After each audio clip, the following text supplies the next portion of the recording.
Most guys, they think that the problem is the act itself. Oh no, I looked at it again, I clicked again. We're not trying to minimize that, right. But the real question is, why does a man keep going back to the thing that he hates? Because somewhere deep down, you're still believing it's giving you something. There's a guy watching this right now who has promised himself 100 times that this time is the last time. And then it wasn't. He's tried deleting the apps. He's installed a filter. He's prayed the prayer, confessed it, and he got an accountability partner. Made it 3 days, maybe 10 days, maybe even 30 days. And then one night he's tired or bored or just alone with his phone, and he's right back in it. Then the shame floods back in. Yeah, the lies that hit the second it's over, like you're fake, you're weak, you're not enough, you're not a real Christian, you're going to always be this guy, and if people really knew you, they'd be disgusted by you. But here's what we want you to actually hear today. You're not beyond grace, you're not uniquely broken, and you're not too far gone. Jesus doesn't help men decorate their prison cell. He opens the door and sets them free. Yeah, and this isn't self-help. God wants you to feel better about yourself, stuff that we're talking about. We're talking about real acceptance and the actual power of Christ to make a man new. So we're kicking off a 3-part series on how Christian men get free from the P word, porn. So we're going to lay out the map here. In this one episode, we're going to expose the lie. And then episode 2, we're going to talk about what porn's really replacing in your heart. And then episode 3, it's going to be the path out. So you're going to want to watch all 3 episodes. So if you're watching this one, this is episode 1. And then each one in series is the path that you're going to want to follow. Because this goes way deeper than just behavior or behavior modification. The chain doesn't hold because porn is powerful. That's what we want you to hear today. It holds because somewhere down deep, you still believe porn is giving you something. The second that lie gets exposed, the cage starts to open. And that's when you are truly free. Welcome back to Stand Up Dude. I'm Stewart White. I'm here with my buddy Pedro. Today, we are walking into one of the biggest and quietest battles actually happening in Christian circles, where Christian men are fighting, often alone, and they're fighting pornography. That might be you. There's a lot of men who have this struggle and who don't confess, and they don't have anybody that knows about it. But then there are more who end up confessing, but then they're really just struggling to find real freedom. You know, they end up finding accountability. They find the filters. They do all the things, but they're not actually experiencing freedom. So I want to say from the start, this series, it's loosely built around a book we've been reading. It's called Men of Purity by James Mercer. We're going to put the link in the show notes. We're not reading it to you, and we're not just trying to rip it off. We're using the framework in it because it's actually real. It helps you, and it's going to help you see the trap that is porn. And once you do, I think you're going to be experiencing true freedom. So you guys, make sure after the episode, check the show notes, get the link to the book, and start reading it because it's going to be very helpful for you. Yeah, and I think that's the phrase that you just said that we need to highlight is it's a trap, and we need to see that trap. I know a lot of guys have fought this for years without ever truly understanding what it's doing to them. They're just fighting the urges. They're fighting their browser history. They're fighting guilt. But the lie underneath all of it never really gets exposed. And that is why it keeps holding power over them. So to be clear up front, I want to say this. Porn is sin. Engaging in, participating in pornography is sin. It's not harmless, and it's not some private thing that only touches you. It trains a man to consume people made in God's image, and it wounds his marriage, it wounds his soul, and it keeps him hiding. I want to say that again. It literally leads you to the consumption of people made in God's image. But here's the line we keep coming back to, and you're going to hear this a lot. Shame is not the same thing as conviction. Yeah, conviction says this isn't who you are, come into the light. Shame says this is exactly who you are, and you should just stay stay hidden. And a man has to learn the difference between those things. If you don't know the voice of the Lord, if you don't hear the voice of the Holy Spirit, and instead you hear the accusation of the enemy, you're just going to stay trapped in that shame. Yes. And I think that's where a lot of men really find themselves. Most guys, they think that the problem is the act itself. Oh no, I looked at it again. I clicked again. I need to stop. I know this isn't good for me. And yeah, the behavior, it matters, right?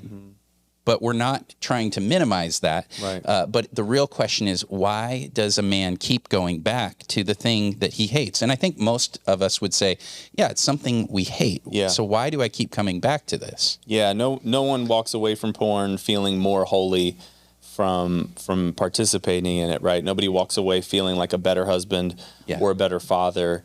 We walk away feeling divided. And so why do we keep coming back to it? Is a question we need to ask ourselves. And here is why. I'm going to say this straight. Because somewhere deep down, you're still believing it's giving you something. It's promising something. And that could be comfort. It could be the promise of escape, decompressing, a break from that pressure that you're feeling in your life. And it's a place you don't have to feel rejected. You know, you feel like everything's in your control. So if a man believes that, then quitting actually feels like he's losing something. The one thing really like truly getting him through the day, just like any addict with anything, you feel like you're actually giving up something that was providing something for you. That's right. Yeah. And I think that's why willpower by itself, you know, eventually it caves in on us, right? And if I think it's precious but off limits, then resisting just keeps it precious in my head. I'm still counting days, still circling the cage, trying not to walk in. And to be honest, that's not freedom at all. No. We can stay there and we think like, well, as long as I don't go in the cage, somehow I'm doing better. But it's the don't think of pink elephants thing. Yeah. All you can do is think of pink elephants, right? So sitting there and going, don't do this. Well, where is your focus? Yeah. It's on it. Yeah.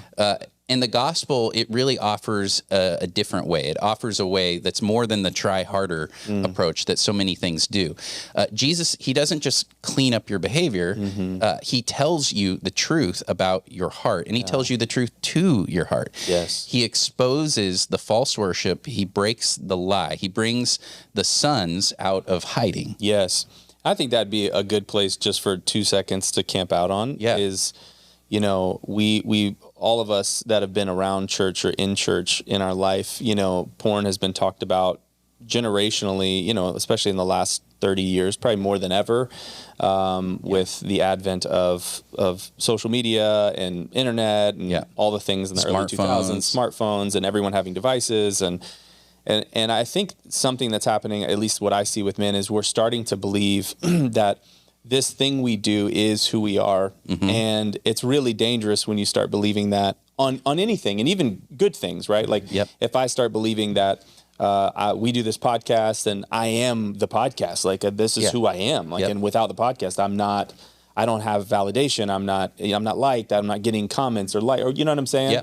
So it's crazy how we can distort something that's made in the right confines in marriage, that sex is made to be in this beautiful place, a sacred, life-giving, pure, beautiful thing. And instead, the enemy, what did he do? He came to steal, kill, and destroy. And so he has distorted its original intention just a little bit, enough to go, yes, this is something you want, you can have it now, as opposed to this is something you want, God put the want in you, but he has a plan for what that looks like moving forward. Yeah.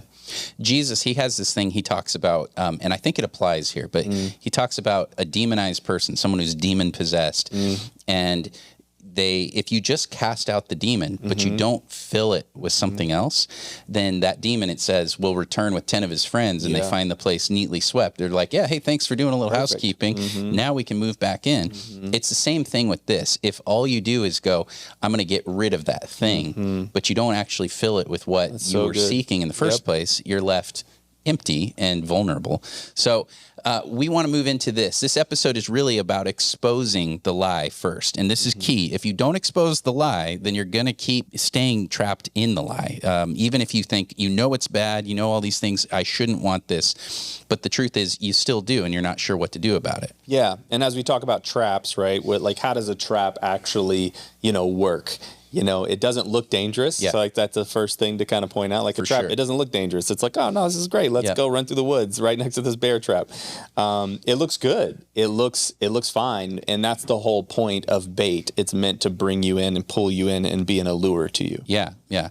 The porn itself, it isn't like some random thing, right? It latches onto real desires that God has built in you. Yes. My family right now, we are really into as a family show. We watch the show Alone, and they put 10 contestants in some remote place, and they're all survival experts. And the person who is the last one standing wins like $500,000. Wow. Well, they set up these traps, and there's different ones, but there's snares, there's deadfall traps and different things, but all of them use something where it's either the path that they follow or the food that they crave, and they don't know what's happening. A trap, like you just said, by its very nature is designed to be disguised and to look like a good thing, right?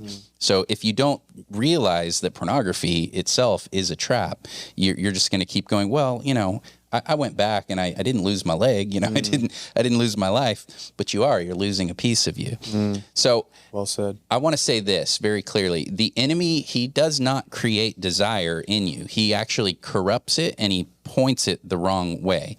And this is why your desire for intimacy, for example, for beauty, to be wanted by your wife, your hunger for mission, for strength. That's something men, we want to feel like we have a mission, we have a purpose. Yes. And none of that is evil. Yeah. God made men with desire. Porn just hijacks it and aims it at what is actually death. That's right. And that's what makes it so destructive, right? It disguises itself as something tied to your real design. And so you're like, well, this is a part of my desire. I'm supposed to want this. I'm supposed to long for this. So it becomes something we allow into our lives. And because we want to feel wanted, all of us have that inside of us. And so, maybe it'll take the edge off of my loneliness. Maybe it'll deliver something that I think I need. I know I want, and I think I need right now. Hey, you guys might have noticed the hats we've been wearing in some of the episodes here. These are from our friends over at Tennessee Hats. Everywhere we go, people are stopping us, asking us about these hats. And we were like, hey, we would love to be able to talk about them on the show and even make them available for you guys. So if you would like to grab one of these hats, you can go to the link in the show notes and get yours today. That's where you get that subtle message that it's that come here. It's the luring you into the trap. Yep.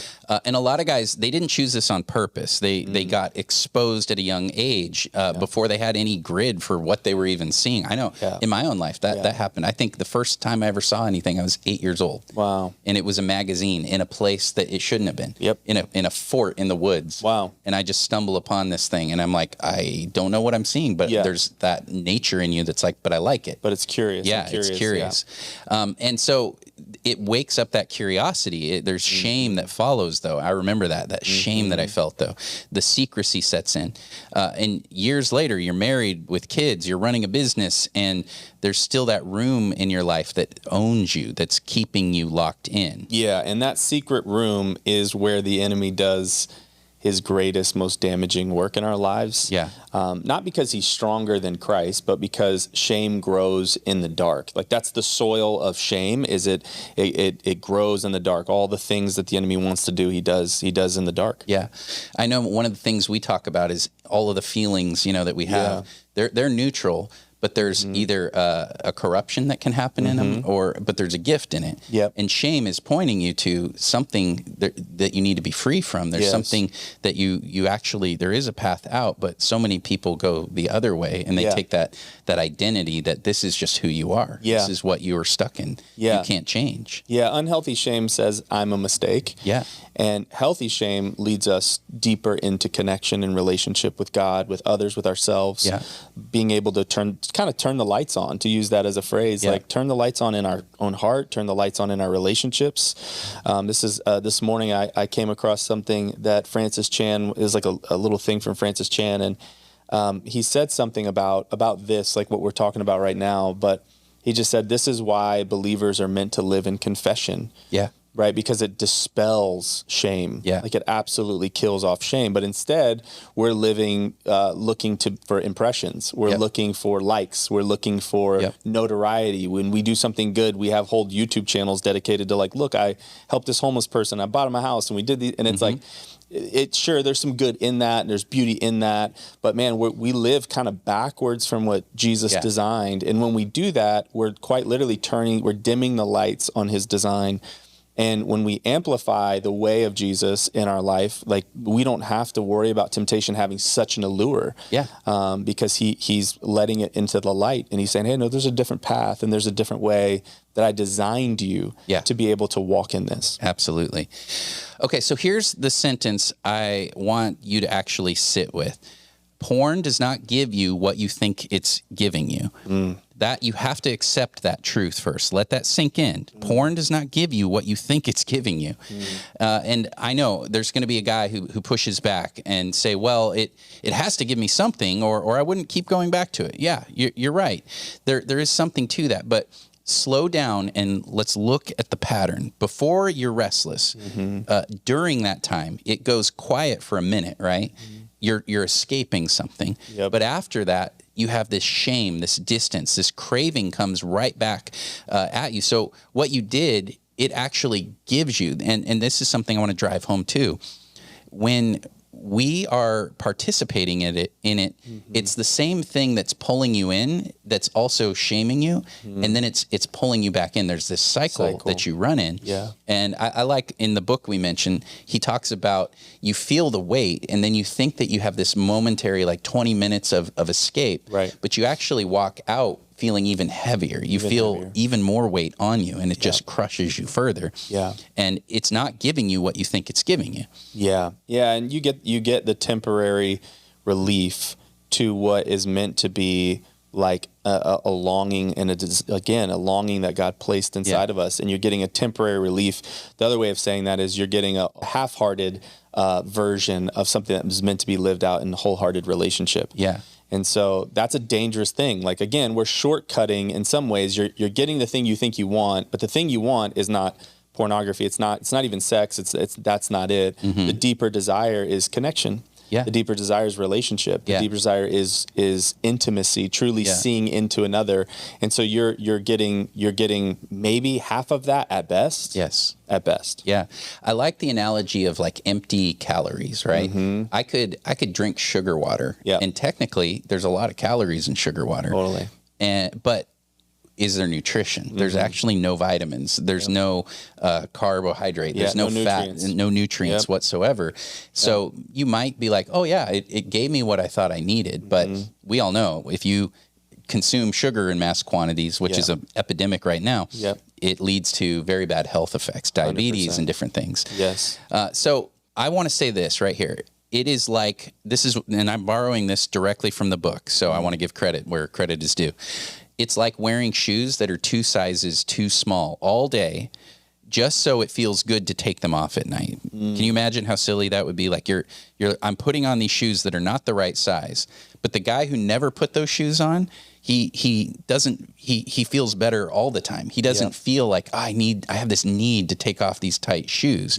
In the book, he says this over and over again, take off the tight shoes. The guy who doesn't wear the tight shoes doesn't feel the need to take them off. I could walk all day in my regular shoes. So it's good. Again, porn, it just stirs up the agitation.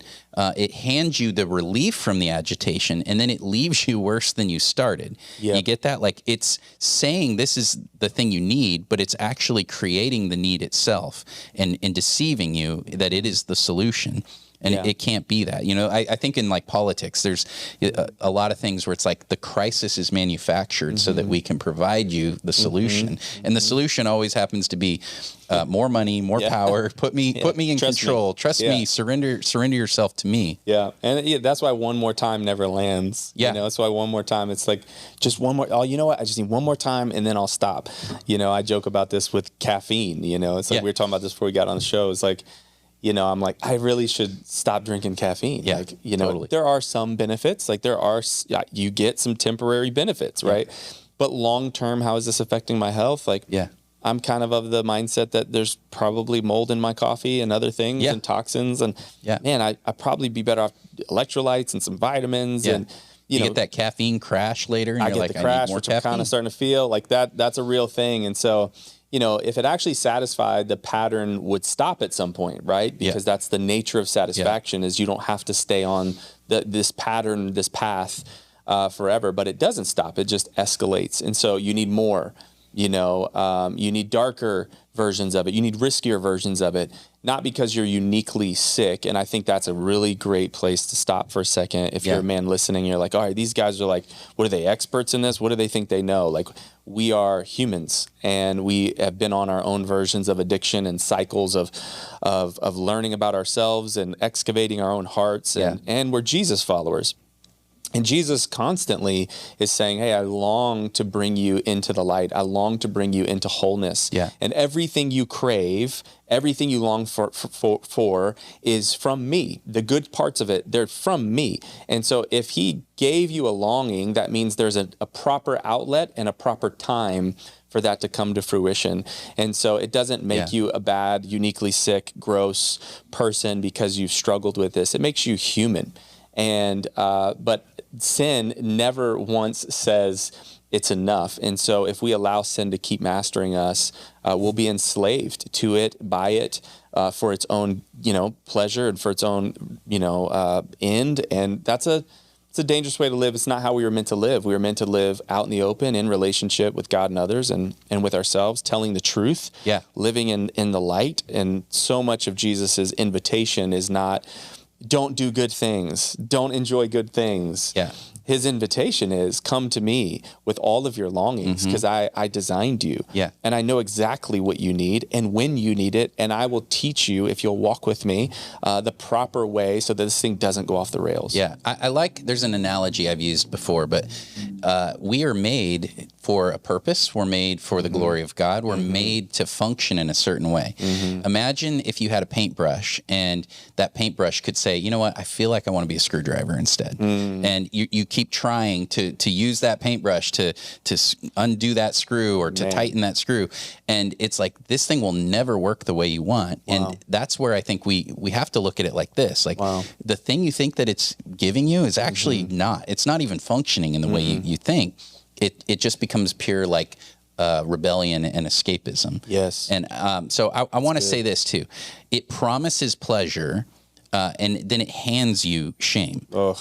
That, like, if you had something where you're like, I go to this restaurant, every time I walk in, they promise me, like, they have this amazing picture. We've seen the commercials where you go and it's like the burger from Burger King, and it looks amazing in the picture. And you find out, like, the way they do it, it's like not even real meat in the picture. But you walk in and you get this thing that's smashed down, and it looks like teenagers made it because teenagers made it, and it doesn't satisfy. No, it doesn't. You feel like, oh man, I guess I'm not as hungry, but I actually feel like worse now that I've had that. So pornography, it promises intimacy. It leaves you isolated. It leaves you hidden. It promises escape. And it's actually building the cage around you. And you just get more and more. It's like adding more bars to it.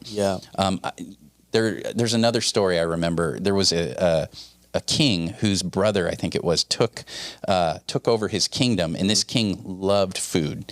And the brother, what he did is he built a room around him with doors that you could walk out, but he was too fat to fit out of it. And every day he brought him more and more food. And he had the choice. Anytime I could stop indulging in the food that I'm eating, but instead he was like, he chose what he loved, and he stayed trapped in this prison with open doors. Like, and I feel like that's an amazing analogy for pornography. Like, perfect metaphor. You think that you can escape, but you just keep adding bars to it. So here's the thing too. When a guy says he's scared to give it up, what he's actually scared of losing is a lie. It's all an illusion. I want to pause on that just for a second, because that it is a lie, and it's also mastery, right? Like, we want to be the masters of our own destiny, our own purpose. There's control our to own it. desires. And there's an element of pornography that gives us a sense of control, Yep. which you have to ask, well, why am I longing for control? Like, Yep. what is that in me that's longing for control? And why am I moving towards this? You know, I've gotten to coach a lot of men in heart work, and often don't feel like the guy that should do that because I'm just human. But by God's grace, he allows me to walk with other men in the heart and their journey inside. And I can honestly tell you, I've never met a porn addict. I've never met an alcoholic. Yeah. I've met people who use porn and use alcohol to cover up the deeper pain of their life and their heart. And as we journey through this conversation, I think you're going to start seeing that as a truth and as a pattern, right? Is like, it's not about porn, it's about medicating. And medicating is it's another way of saying mastering. Like, I want to master this thing that I'm going through. I want to be the leader of this thing. I think I'm in control enough. I can figure this out. And so we go into hiding, we do, and then we realize shame is it's delivering something that I was never meant to carry. But then now I got to confess that, and that's scary. So I'd rather just go back to the thing. And so we stay in this pattern. And so Jesus said, the enemy comes to steal, kill, and destroy. And porn is one of the ways that the enemy hollows a man out from the inside out. He doesn't need your life to blow up in public. He just needs you to be passive and ashamed and timid and divided, internally divided, because then you'll never step into who you were made to be. Yeah. I love that word divided there, because I picture more something that has been just cut in two. You might think, oh, I'm divided. Okay, well, I have my secret life and I have my public life, but it actually separates more than you realize. Yes, it keeps you cut in half. Yeah, you're a fractured person. Yep. So here's the thing. A man can function completely hollowed out. He can go to work. He can show up at church. He can say all the right things, and even post the family photos on Facebook and on Instagram. Does anyone use Facebook anymore? Nope. No. I think everybody's on Instagram or TikTok, but maybe not adults. I have no idea. But he can do all of that. But inside, what he's doing as that divided man is he is managing a secret. He's hiding from God. Which makes him half present with his own kids. You said that half-hearted thing. Yes. It is.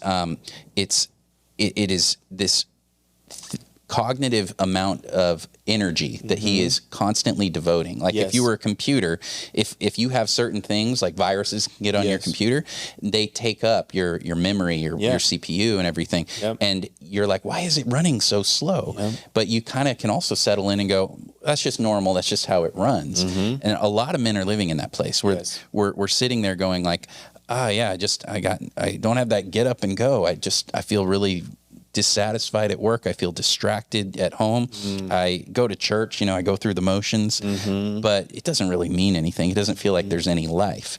And I would put forth that there's likely something like this that is holding you. It's hogging up all your bandwidth. Yes, it is. Because keeping secrets takes time. A lot of energy. Yeah, you're juggling a facade, and so you got to keep it going. You got to remember what you said and where you went and what you did. You got to clear the browsing history, whether literally or figuratively. That's how we end up having to live. And the reality is, a divided man isn't a dangerous man, right? A divided man isn't dangerous. Not the same way a free man is dangerous. And when we say dangerous, we're obviously meaning dangerous for good.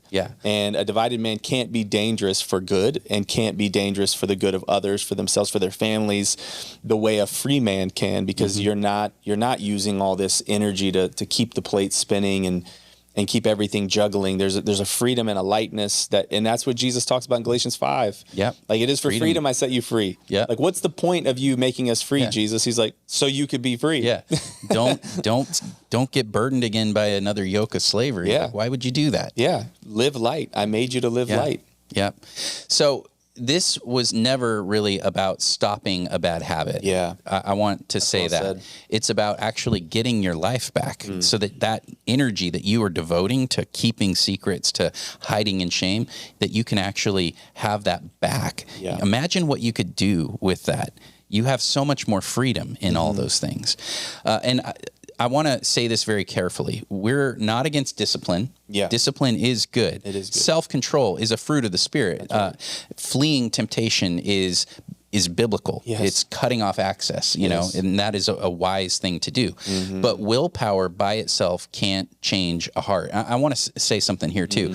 There is actually a trend in a lot of like younger, like Gen Z and stuff. You can go and you can search it on YouTube. NoFap is the thing they'll say, like where they're not pleasuring themselves, you know, and usually that involves pornography. That's their thing that they're saying, and there's a whole movement out there where they're not doing it, and it's all about celebrating what they're not doing. And sure, it is good that you're not doing that anymore, but I want to say that if you're not doing it from the power of Christ has set you free, then even if you're not doing something, if you don't have Jesus, you're just a slightly cleaner version of somebody who is not bound for eternity with God. And that's a scary thought. Like I think that's why there are so many substitutes, so many replacements out there, because the enemy knows, like, I can get you both ways. Right. Jesus says narrow is the road to salvation. Broad is the way that leads to destruction. And it's almost unfair. It's like Satan has this ability to go, oh yeah, I can have even things that look good and helpful. Like I can be proud of how successful I am at not doing something. But that doesn't make me righteous before God. Like as Christians, we know our righteousness is in Christ alone. It's in being covered by the blood of Jesus. We don't have any righteousness apart from that. And this is where I think some well-meaning systems that are out there, even Christian ones, it's all about willpower, it's self-control, it's about bouncing your eyes, it's about whatever. And sure, it gets you to maybe stop doing that thing, but it doesn't affect your heart. And Jesus talks about the heart when he's giving like the Sermon on the Mount. He's like, you say, you know, you shouldn't commit adultery, but I tell you, if you look at a woman with lust, you've committed adultery in your heart. He doesn't like reduce the law. He actually goes, it's impossible. You can't keep this. There's no chance that you're ever going to keep it. So if you read that and you go, okay, I just won't do that thing. It's like, yeah, but your heart still wants to. And that's where the problem exists. So it is about the heart. Out of the abundance of the heart, the mouth speaks, which isn't just about the mouth. It's also about the life, your life force, like your movement, what you do, your willpower. Because willpower by itself keeps porn at the center. I think that's the nature of willpower. Don't think about pink elephants. So I wake up thinking about all the things I shouldn't look at. I go to bed trying not to look at things. I measure my worth by, you know, how good my streak is. You know, I'm 7 days in, or I'm 8. I'm good. Like I'm gonna be fine. And the whole time it's still sitting at the center of your imagination, of our hearts. And so I do love that that's what Jesus constantly points back to. I even think about Revelation when it talks about, you know, depart from me for I never knew you, you know, workers of iniquity. And you know, we've done all these things in your name. Like we've done all these things in your name. And really what he was saying was, you know, there's layers to this, but really what was happening is Jesus is always trying to get to the heart of the issue. You know, and even people who had seemingly good facades and good intentions, the Pharisees, right? Like, he's like, yo, like your heart is like a whitewashed tomb. Like you're dead. God's not impressed. I'm not impressed with your performance. I'm not impressed with your righteousness. It's filthy rags to me. And that's not just Pharisees in the Bible, by the way. That's us. But thank God for his gospel. Thank God for his grace. Thank God for his death and resurrection, and us accepting our identity is a huge part of how we're transformed. And then living in the way of Jesus. Again, being mastered by the master. It's the submission of our will, even the good parts, the parts around sex and identity and relationship and marriage and connection. It's like, man, even in those places, especially in those places, believing his design. If he designed all of this, he had intention, because he's an intentional designer. And so, you know, if he designed planets to float in outer space, like there's a reason for that. It's so gravity could do what gravity needed to do. So how much more does he have for our lives as men a purpose for sexuality and connection and relationship. So yeah.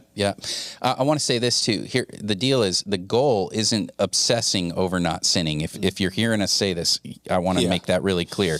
It's not about obsessing over not sinning. Yeah. It's seeing Christ as better and seeing the counterfeits as empty. The moment you see behind the counterfeit, you begin to go, oh yeah, that's not even really a temptation anymore. Yeah. The moment you've had like nutritious food, Yep. you're like, oh wow, that's what it feels like to feel satiated, to feel full, to feel complete. Yes. Because as long as you think porn gives you something, every time it's going to feel like a loss. Every time you say no, you're going to be like, oh, but yeah, I know I'm not supposed to, but I really want it because it gave me something. Once you see it gives you nothing, right?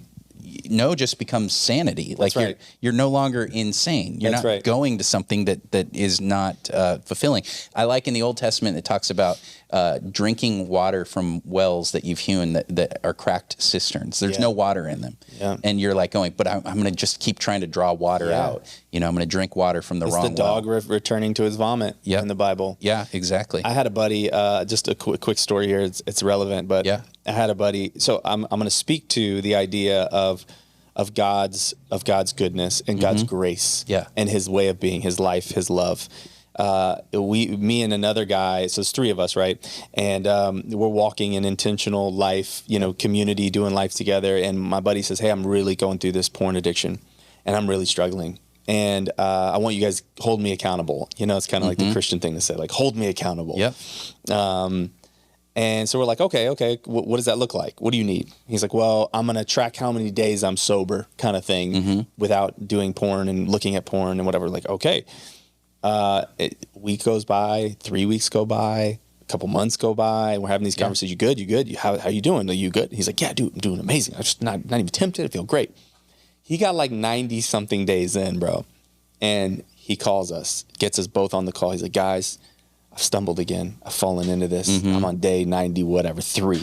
And I was listening and I was like, man, what would Jesus say to even his counting? Yeah. And I just said back to my buddy, I was like, what if he was never keeping count? Yeah. What if he was never interested in your performance? What if that's the whole gospel? And what if that's the thing that you actually needed to be reminded of in this? Like that he was never counting your sobriety. Yeah. I'm not saying it's bad. I'm not saying it's bad to be like, man, I'm doing a good job and there's some sort of measuring. But the reality is like the whole gospel is you will never measure up. Yeah. And what if that is the renewed perspective you need to walk into tomorrow and the next day? Yeah. And what if I wake up and you wake up every day and all of our different struggles and things we struggle with is I'll never measure up. Yeah. As a buddy said in a group one time, he said, God loves me and there's nothing I can do about it. Yeah. Like what if that's the beginning of our everyday? So now it's not, oh, it's my pornography addiction. Oh, I got this alcohol thing. I love coffee too much. Like whatever the things are, it's no, God loves me. There's nothing I can do about it, which means I can't mess up. Yeah. I can't do 92 or 3 days of looking at porn straight and he's going to go, well, untouchable.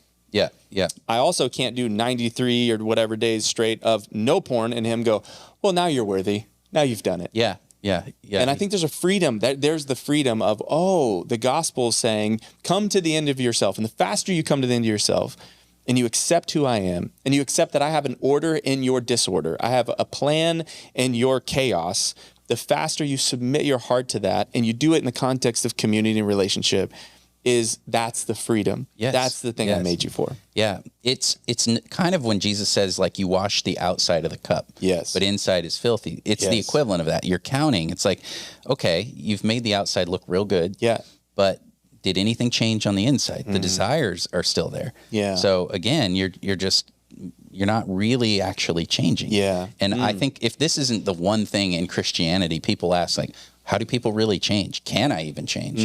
If you go to most therapists and stuff, they'll say the best you can do is kind of develop new habits and not do the thing you did. Your operating system set, you are who you are. Yeah. You can't really change. And that's not the gospel. That's not what Jesus says. You can change. Yeah. We want to say this here. The free man, he isn't saying, I want the cage, but I'm strong enough to stay out of the cage.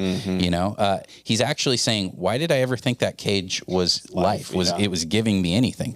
Why was I stuck in there? It just seems so silly. Yes. So I want to land with this, guys. Porn's a trap. That's the thing you've been hearing us repeat over and over. The bait is actual real desire that God has put in your heart, but the destination is death. The lie that it was giving you, that it gives you anything, that it gives you something, it doesn't. It doesn't give you any of those things. It actually creates a craving. It quiets it for a second, and then it leaves you with shame. And the first step to freedom is just seeing that clearly, that it was never giving you what you think it was giving you. It was only trapping you. And if you're watching this and you're like, man, I feel completely exposed right now, I want to encourage you. We want to encourage you. Don't run from that. You have a loving Father who will expose things that are going to kill you because he loves you. And I'm a father, you're a father. Like, if we see our kids dabbling in something, or even physically there's some sort of harm coming their way if they don't move out of the way, or there's a wasp flying around them, or they're about to slam one of their siblings' hands in a door, we are quick to stop it from happening. And sometimes that quickness can come off as a little intense and strong, but because you want to stop it, because you want to stop the pain. And if you're feeling some of that I feel exposed, I feel like everything's getting opened up right now, man, that conviction is not God rejecting you. It's an invitation from your Father to say, come home and let me heal the deeper parts of your heart that are longing for lesser things. And Christ is calling you into the light. I know. The enemy, he wants you to keep hiding. Of course and he does. God might just be waking that person up. So this is just part one. You want to catch the next episode, part two, to continue this, because we have an entire path that this is going to make sense. And so this one is really exposing the lie. Episode 2, we're going to go underneath and we're going to ask what porn's actually replacing. Episode 3, we're going to talk about the path out. And then again, the book is called Men of Purity by James Mercer. We're going to put the link in the show notes. You can get it as an ebook. You can get it as a physical copy. And we would highly recommend it because I think it is probably one of the better, or if not one of the best ones out there. It doesn't overcomplicate it. It's like you could, in theory, sit down in one 2-hour sprint maybe and finish the whole book. And I think you would actually come away feeling like, oh, wow, I feel like something is different. That's good. And again, if this helped you, we would ask, subscribe to the show, give us a like, leave us a comment, but also more than that, like send it to somebody who needs it. If you have a friend who's been like, man, I need you to keep me accountable, man, I've been really struggling, send it to that person. Don't just stop here and just watch the episode. But again, get to episode 2 because we really want you to go through this whole process all the way to the path out. And hear us again say this: porn is not your master. If the Son has set you free, you are free for real. Indeed, it says in Scripture. So we want you to experience that true freedom. So check out the next episode here.